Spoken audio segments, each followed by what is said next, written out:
Hi, I'm Jackie with Military Saves. We're encouraging the entire military community to save money, reduce debt, and build wealth. And today's Midday Money Chat is all about military spouse employment, which is a huge topic. It's not just employment, it's also unemployment and underemployment and how that can impact a military family's well-being. So today we've got a very special guest. Please help me welcome Jaime Chapman. I'm going to give a quick little intro because Jaime has such an amazing background. All right, so Jaime is a proud military spouse, and she served in the U.S. Army for 6 years. She is the COO and founder of the U.S. Military Spouse Chamber of Commerce, and she's also the founder and CEO of Begin Within, a staffing agency specializing in military spouse employment. She has placed over 1,600 people, creating an economic impact of over 112 million. That is awesome. Jaime is actively advocating to reduce the 24% military spouse unemployment rate. She serves as the career and employment advocate, where she offers career expertise to over 15,000 active duty military spouses. So Jaime, it is with great honor that we welcome you here today. Thank you, Jackie. Thank you for being here with Military Saves. It is our pleasure. So Jaime, I gave that intro. Can you go ahead and tell us a little bit more about yourself? Maybe your background as a military spouse, a veteran, an entrepreneur. Have at it. I did serve in the Army for 6 years. I was a petroleum supply specialist, and I joke that I'm probably the Army's worst petroleum supply specialist. I ended up doing a lot of admin and things in my actual wheelhouse when I was in the Army rather than my job. I separated from service after 6 years, and then I promptly married right back into the Army, and I have since been an active duty military spouse for the past 5 years. We've lived in 4 different homes. We've had 2 children. We've gallivanted all over the globe, it feels like, in service of the military. So we used to, as Game of Thrones fans, we would call ourselves House Chapman, but it's recently become the Chapman Circus. That's a lot more appropriate. So welcome to the Chapman Circus. There's probably, the Fort Hood train and babies and crazy dogs barking and things like that in the background at my place. And then professionally, I've been in the human capital space for all 1 decade of my career. I started out working with special needs adults in a vocation program in the state of New Hampshire. Then once I married into the Army, I started working with soldiers going through the Army's Soldier for Life Transition Assistance Program. And what sort of led me to business ownership was my tumultuous experience with that particular contract. And then I started my staffing agency, which led me to the series of events that helped me start the Military Spouse Chamber as of January this year. Wow. Well, first off, thank you for your service. That's wonderful. I think it's amazing you were a veteran and then you jumped right in as a spouse, which is, 2 sides of the same coin, Yeah. but very different challenges. And I think it's amazing that now you're advocating for military spouse employment, and congratulations on starting this chamber. That's a massive achievement. So Thanks. thank you for what you're doing. Yeah, nobody started a military spouse chamber before because it's really hard work. I'll tell you that secret. It doesn't surprise me. So thank you for doing it. We needed a tough person to tackle that mission, and I'm really glad that you're behind that. So thank you. So today we're going to talk a little bit about military spouse unemployment, because at Military Saves, we are encouraging the military community to save money. And sometimes that's not easy, especially if you're just on one income. Maybe you found employment at one duty station, but you move and now you're looking for another job. Your family is growing. There's just so many reasons why having that second income can really help with the family's finances, with paying off debt, with saving for the future, even with self-esteem. So I want to know specifically, can you discuss some of the unique challenges that go hand in hand with military spouse employment? Well, there's a lot of them. We know of the common ones that we hear about. We know about childcare. We know about moving a lot. We know those problems that we hear about commonly. Some of the things we may not hear about as commonly are the ones for business ownership. And just for some context here, we hear about traditional employment. We hear about, you're Jaime Chapman and you want to apply for a job at a company and go to work there. The entrepreneur or the self-employed individual is less heard about. Although Blue Star's 2019 data shows that 48% of military spouses turn to business ownership or self-employment, or they're interested in entrepreneurship. So that's half of the military spouses out there. And with the huge surge of support behind traditional employment, we've kind of forgotten to focus on the business owner, which is why we started the Chamber of Commerce in January, so that we can take a more holistic approach at the look to military spouse unemployment. We know that unemployment hovers around 24% and remains statistically unchanged since 2012. And so the Military Spouse Chamber seeks to address the other half of that picture, which is the self-employed individual, so we can advocate for them and hopefully make their quality of life a little bit better. That's excellent. Actually, several of my good friends are all military spouse entrepreneurs who have their own business that is portable and they can take with them, whether they're stationed here stateside or if they're a CONUS, they're in a different country, Japan or Germany. So what is it about military spouses and entrepreneurship that go hand in hand? Why do you think this is such a great fit? Well, it's handy when you can be the author of your own story. When you work for a company, there are more stringent requirements as an employee. You have to abide by their work hours. You have to abide by their schedule. You only get the certain amount of time off that you need. That's, 2 weeks of vacation and 6 weeks of maternity leave and whatever they give you. As a self-employed individual, as an entrepreneur, you're the boss. You get to take as many, weeks of parental leave as you need to. You get to dictate how much, how long you get off of work when you're moving. And that's one natural fit. As an entrepreneur, you set the rules. And then if there's something that's not working for you, you change the rules. That said, though, there's some other things about entrepreneurship that we should know about. It's not always easy, and it's maybe not the best fit for everyone. So. Well, good point. And you mentioned moving. That's true, but there's also deployments. There are times when the military spouse is the only one holding down the home front. And if you've got a family as well, that's a lot of responsibility. If you have to up and pick someone up from school in the middle of the day, if you have that flexibility in your schedule, I could see how it's a very attractive option. So then if a military spouse owns his or her own business, what are the benefits of them registering with the U.S. Military Spouse Chamber of Commerce? So for clarity here, registering your business as a legal entity is one thing. Mm-hmm. At the Military Spouse Chamber, we offer what is called the Military Spouse Owned Enterprise Certification. What that means, for those of you who just crossed your eyes when I said that, is if you think of a veteran-owned business, a woman-owned business, a minority-owned business, an LGBTQ-owned business, we, for the first time in history at the Military Spouse Chamber, we created a new category, the military spouse-owned business. And what we do is we vet these businesses to make sure that, one, you're legally a registered entity, two, you're actually a military spouse, and then three, your business is owned and operated by majority military spouse. For a definition of what we classify as a military spouse, which is really important, we classify it as the current or former partner of a member of the U.S. Armed Services. This includes the spouses of veterans. This includes if you were a dual military couple. This also includes those who are active duty Guard and Reserve families now, Gold Star families, and then spouse caregivers as well. So it's a really broad definition of what a military spouse is, but we recognize that you sacrificed the peak of your career during your military time. And even if you're the spouse of a veteran and you've been the spouse of a veteran for decades now, you're still suffering the long-term financial effects of that time. So we want to welcome all people from all walks of, or all military spouses from all walks of life during that journey as a military spouse. So I just want to be very clear there. The certification itself, to register for it, is not the same as registering your business with the government. It's to provide, to vet you to make sure you're a military spouse and you're majority owned by a spouse. Excellent. And you just hit the nail on the head, how it does affect for years and years. Prior to me becoming a military spouse, I was actually the breadwinner.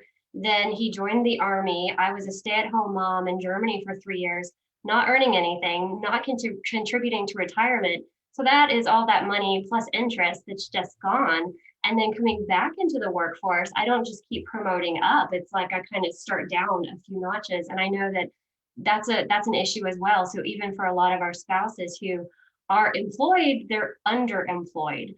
Can you speak to that just a little bit as well? So we get hit with a double whammy as a military spouse. First of all, the majority of military spouses are parents. Most military spouses, the data shows that they have children. And so there's this thing that we get slapped with. It's called the child penalty.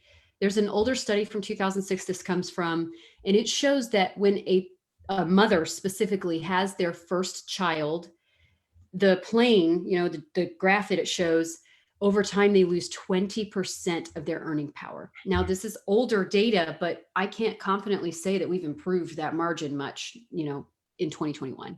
So there's the child penalty for those military spouses who do have children, which is most of them. And then additionally, most military spouses, 92% are women. And we know we haven't broken the glass ceiling for women. We know our earnings are lower as women. The data's there in mass. And so just remember, financially, as a military spouse, you're getting hit with these societal things, the child penalty and the penalty for being a woman if you are a parent and a woman. But then on top of it, the military penalty. And there was a recent article that was published. It was called the PCS penalty. We're just getting all these penalties for no good reason. It's so fun. Yeah, the PCS Welcome penalty. to the lifestyle. Yep. And so this data came from the Army, and it was examining enlisted families. And the article was called the PCS penalty. You can look it up, but it was just egregious, the impact on military families, especially the careers of the spouses. So, wow. Well, and that really does. You're right. That really does hurt the families as a whole. And a tool that we have with Military Saves is we've got our Military Saves Pledge, which will help for anyone watching right now. We'll send out reminders based on your financial goals to help you contribute to maybe retirement or saving for a big purchase like a house. So you'll get texts and emails. So I'll drop a link later for you to take that pledge. But a question we get asked a lot is, how do I save when we're just living paycheck to paycheck? And so this is why I think that this piece is so important with you, Jaime, bringing in the military spouse employment, because that really is, that's so much more fulfilling if you're getting that money. And I've talked to some spouses where their paycheck goes all the way just to debt, while their spouses covers, living expenses. And there's just a lot of ways you can manage your money, but it certainly does help when you have that income, if that's something you're looking for. So I still can't believe you placed over 1,600 people. That is phenomenal. What sort of advice do you have for a spouse who is looking for employment? Okay. First of all, mentorship. As an individual, I have mentors like crazy. I don't just have one mentor that I talk to regularly. I do have one mentor I talk to more than most, but I have used and abused and reused and re-abused all of the mentors I have in my life, because I know I don't know everything and I can't possibly know everything. And there's power in your people, right? Who you surround yourself with. And so I read it in a book, it's the 33% rule. Surround yourself with 33% people you look up to, 33% peers that you're kind of on the same level with, and then 33% subordinates. And so no matter what walk of life or what level those people come from, whether they're above you or your subordinate in the workplace, you can learn something from them. And so, consider everyone a mentor. There's something everyone that you come across has to teach you, and always just be humble about learning. That way you can help yourself and help those around you, because if you're not learning, you're not helping the people around you also. And then the second thing about spouses seeking employment is just a lot of your success. I could tell you about resumes. I could tell you about interviews and all that technical stuff, which you get in droves. I know you hear a lot of that stuff. But one thing that really sets you apart as a job seeker is to track your accomplishments, track your numbers in the workplace, track your performance. This may not seem like something that's easy to do, but it really is. Let's just pretend you're a cashier. How would you track your performance or your numbers? You start to kind of, you put together, how much money is in your cash register drawer at the end of your shift per day. Then you can start coming up with averages. If you say have $2,000 in your drawer every day, you do the math over the course of a month, you get an average over the course of a year. That's how much money you've handled. And I promise you, it's going to be a lot of money. that shows that you're responsible with money and you can take care of things and be accountable. Tracking, if you're a cashier, how many customers do you see per day? Same thing. You have an average amount of customers per day, per week, per month, per year. That shows how customer service oriented you are. And the fact that you're smart enough to track your metrics and your performance, it sets your resume apart. It gives you some fuel to talk about during your job interviews, and it sets you apart from your peers who I'm certain probably haven't tracked their performance very well. So those are my two tips: mentorship and track your numbers, track your performance. Oh, that's fantastic. My very first job was a cashier, and I never thought to include any of that. Luckily, you're so right, though, because those metrics don't lie. You can't argue with the numbers. No, If you handled X amount of dollars, even if you've received so many compliments or promotions or something, I think that is good to have that, the key performance indicators that you are on the right track and you're doing very well and growing and learning. So that's an excellent, excellent tip. With the mentorship, that is important as well. I've never heard that with the 33%. So thank you for sharing that. You have so much great data today. I know I can really it. overwhelm people with numbers. I fly so close to the sun in our space and try to read all the research and try to keep track of all the data. Sorry, I number dumped everyone today. I'll just call you Icarus. No, I think that's great. It's really helpful. It truly is helpful. So back when you started Begin Within, what caused you to create that? Because I think it's just amazing. Your numbers are so impressive with how much you've helped military spouses seek employment. I just want to hear, what was your inspiration for that? I wouldn't call it inspiration.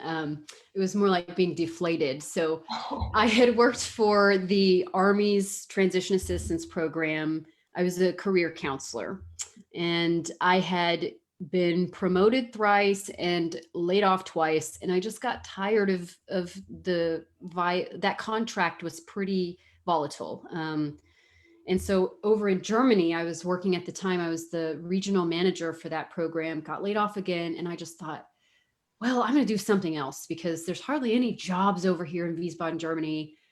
I could probably get one, with the government. And I interviewed for a few of them, but I didn't want to work for the government very much. And so I thought, I'm going to start my own business. At the time I had Begin Within, it was a registered entity, but it was just my hobby blog. So I pivoted it over and I just kind of started writing resumes for my friends. That was my first shot at entrepreneurship. And well, I really quickly grew and had more clients than I knew what to do with and could handle, because apparently when you live overseas in Germany and everybody's trying to get a job and nobody can find one, resume services, career services, all of that is in demand. And so we grew immensely. And then I realized really quickly, I didn't want to write resumes and I didn't want to charge my military people for things. And then I pivoted into the staffing model. All in all, Begin Within is wonderful, and I absolutely love serving the military community. I feel that my contributions really aren't me; it's all my team, and I can't thank them enough for it. But yeah, we've been rocking and rolling, and it's a big economic impact when you track your numbers. That's kind of goes to the story. Is if I hadn't been paying attention and tracking that stuff, I never would have been able to share how many folks I helped. And I had tracked everything from how many people I served and what kind of jobs they got and did they quit after a year and how much money did they make. And it was really useful data to keep just for, is this worth it? Being an entrepreneur is hard and I need to know if it's worth, the juice is worth the squeeze here. So. That's excellent. And I also lived in Germany as well, and I saw a lot of my friends struggle. So they were creating their own businesses. They had to jump through some hoops with our agreement with the German government, but they were becoming photographers or bakers or house cleaners, just anything they could to have something while they were over there. But I think it's great that you started with resumes, and I think that's another very good tip for anyone looking to maybe re-enter the workforce or come in for the first time. If you're a younger spouse and maybe you feel like you don't have a lot of experience, if you keep track of volunteer hours and anything like that, any sort of course you take or certification you receive, you can always hire someone or find a friend who's adept with writing who can put your best foot forward on paper. So that's wonderful that you started that way. Mm-hmm. Well, and to be honest, if you're a young military spouse, get a side hustle. Every dollar counts. And if you get a little side job and start pouring into that, plus whatever your traditional work is, then you have sort of something to fall back on if you PCS and you lose your regular job, and you can grow it as you need to and shrink it as you need to. But there is nothing wrong with working a side job. I have written resumes as sort of, I think of it as my version of flipping burgers. I can always go back to that and generate an income doing it. It's hard work, it's writing, and it's very technical form of writing, but you can always pick up and, whatever your side hustle is, you can always pick up and grow it if you need to earn a little bit more money between PCSs or whatever. I think that's excellent advice. I started my work over there too. That's when I began freelance writing and writing blog posts. And it started with Army Wife 101. And now it's gotten me where I am today. And I get to interview incredible professionals like yourself. And I think that's another piece of the pie is you're not just working in a vacuum. If you can build that network, people are going to think of you for jobs, or if they're looking for someone, or if you're looking for help or somewhere, they might be able to point you in the right direction. Do you have any advice regarding that as far as building up your professional network? Yes, I do. Mentors help. I said that already. And you can utilize a couple of really good platforms that are free for you and available from within the military community. The first one is Veterati. That's spelled kind of like Maserati, but veteran at the front. Veterati. You could just go in there and pick mentors all day long and talk to as many of them as you want to. Who said you have to just stick with one and talk to them 100 times? Pick a lot of mentors, learn about different industries, talk about the companies they work for, learn new things. That's the whole point of it. Another program is ACP. I think that stands for American Corporate Partners. You go through that program, they pair you with one mentor, and you talk to that person for a year, like once a month or something. They give you this. This is something as why not? That's a way to start building your network. And then for me, a lot of it began online. Like I'm huge on LinkedIn. I love utilizing that platform. And for me, that particular social media platform really built my brand credibility because it was a place I could go and share my thoughts and share my victories and talk about the things that I do for work and just network and meet people in the private messages as well. So I don't think LinkedIn is probably everyone's favorite social media platform, but it certainly welcomes professional communication and reaching out to mentors. So for networking, if you're not sure how to start somewhere, start small, and then just work on it over time. That word really punches you in the gut, networking. So substitute it in your head and just think of it as building a new relationship with somebody. Excellent. Well, and LinkedIn is how I reached out to you. It is. Good point. But I have found that it really is a small military. People said that all the time, but it was unreal when I go from base to base, and then you start seeing people from other duty stations, and you thought, oh, I remember you from Alaska or Georgia or Texas. And so if you do start building those networks, you do start seeing some of the same players in that arena who can help you, and they'll want to support you and give you a leg up. So I think that's a really great piece of the pie. And we also agree that starting small, it's better because everything can grow from there. Like there's nowhere to go but up. And we say that with money as well. And that's a piece that I want to also incorporate for military spouses is that if you're able to put aside some money for yourself as well, you can contribute to your own savings account, even if it's your own fund money for vacations or whatnot. Or if you're going to start up your own retirement account, you can do that. You don't have to have a traditional brick and mortar office job to be able to do that. And I think that's really important to help military spouses feel confident as well, because it is a trust exercise when you're relying wholly on the military through your spouse for your financial well-being. So, and just with a micro lens on retirement, military spouses really deeply struggle with retirement when you go in and out of careers and you're unemployed for a period and you're underemployed and you're not getting paid. So just really focus on whatever you can do, especially the younger you are, because that compounds over time. And your military life isn't going to be easy, and you're going to lose the peak earning season of your career while you're a military spouse. That said, I was just talking to a military spouse through the military spouse chamber not long ago, who told me just point blank, at my age, I am behind conservatively about $40,000 contributing to my retirement account. And that's the story that people don't openly share. And that's the one that we need to be hearing is because of the life that we live, I haven't been able to work regularly and I'm behind $40,000 on my retirement. That $40,000 compounding over time is hundreds of thousands of dollars, right? I mean, so it's really crucial and important to focus long term. A little side hustle here, contributing a little bit here and there to your retirement account can make a big difference later down the road.